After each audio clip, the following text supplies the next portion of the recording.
Sanibonani, uyanibikelela mkhulu wasemakhosini indaba elixoxwa ngofakazi. No, enganizakwethu ngithi nje namhlanje ake sibheke kancane-ke siyibuke le ndaba.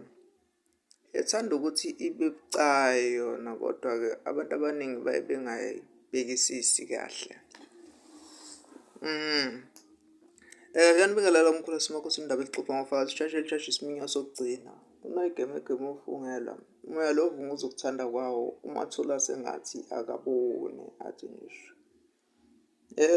La indaba enganizakwethu, please make sure ukuthi wena okhona kule video kamkhulu wasemakhosini oyibukayo, please make sure ukuthi you-subscribe, you like the video and uyayisherisha.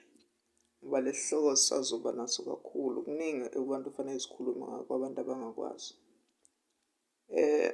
Kukhona umuntu othola ukuthi njengamanje usehluphekile, uyabheka esibongweni sakhe kudela ukuthi inhlahla yakhe ikomalume bakhe. Kodwa nanamhla kalokhu awukho umehluko awubonayo le nhlahla enkulu engaka ebatshazwayo.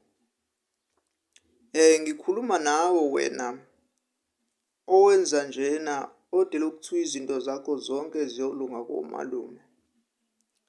Kungenzeka ukuthi inhlahla yakho, hhayi ngoba nakhu umsamo awukho kahle.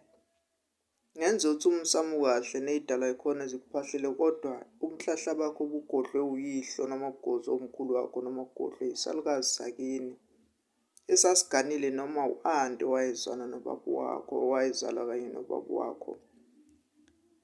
Noma ubani nje ole kude okuwuyena ofisa ukuthi akhanyiseleke. Le nto yokuthi inganizakwethu nizelwe, uzalele ekhaya nakomalume, yebo isikhathi esiningi kuyaba isidala sakomalume, kodwa ukuthi uyihlo kalobolanga akusona sonke isikhathi okwenza ukuthi zonke izinto zakho kuyaye kufanele uyigcine komalume. Awumkhulu kanjani na? Bazongizwa engikhuluma nabo kule ndaba, kodwa uzozizwa wena ubukade lokhu kade uthuntutha uthi uyabamba uyayeka. Bese ngiyacela-ke enganizakwethu ukuthi before ngiphethe le video, ukuthi wena ozaziyo ukuthi usenkingeni noma ufuna ukuncediswa, oseduze nje ukwazi ukufika esigodlweni, no, nisondele ey'ngane zakwethu, nisondele nje kakhulu, nizobamba lesifutho, nigqume, bese nithola nesiwasho lesiphuzo wakho. Noma iyiphi inkinga onayo, bese uyisa-ke umkhulu emanzini, futhi ingabe isezibeni, ingabe isempophomeni, ingabe isentabeni. Kulabo nalabo abayoba namandla ukuthi beze kumkhulu wasemakhosini bezocela ukulungiselwa noma ukulekelelwa empilweni zabo, u-150 noma kuyale kuma500 kuyoba kuwena kodwa lokho engikusho ukwenza nje mahhala. Uyawubonga ngalokho obonga ngakho kuleyo zonkinga osuke ubhekane nazo, kakhulu kwabasuke befuna amatoho, abafuna ukuqaqekelwa izinto. Ngiyathokoza-ke mkhulu wasemakhosini leyo ndaba elixoxwa ngofakazi. Kwabangenalutho kakhulu, niphathe kakhulu izinkuni zokubasa phansi. Noma umetshisa umuntu kulayithwe lapha kubaswe bese kungena ebhodweni. Kulabo abakhonayo, uphathe nje imali yekhadi likagesi. Umkhulu wasemakhosini-ke leyo ndaba elixoxwa ngofakazi, noyigeme uvungela.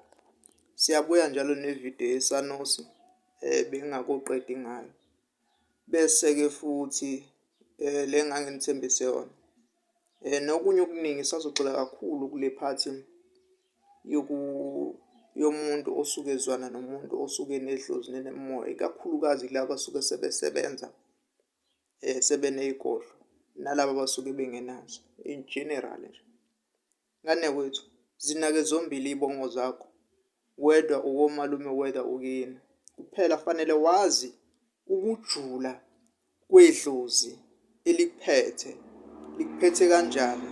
Yini isimo esidala ukuthi sibehave kanjalo. Lokho awuzukuthola kunombani. Lezi nkulumo ngikhuluma ngoba kukhona la sengidlule khona ngabuka ukuthi umuntu ake sibhekisise kahle ekujuleni kwezinkinga. KuLwasemakhosi lawo ndaba exoxa ngofakazi noyigemeke umfungela. Makhosi Ngandzakuzo, isazobonana angikhohliwe yinina. Sazosenda lamavidiyo bese ngiyawadedela kakhulu. Ngiyathokoza mina.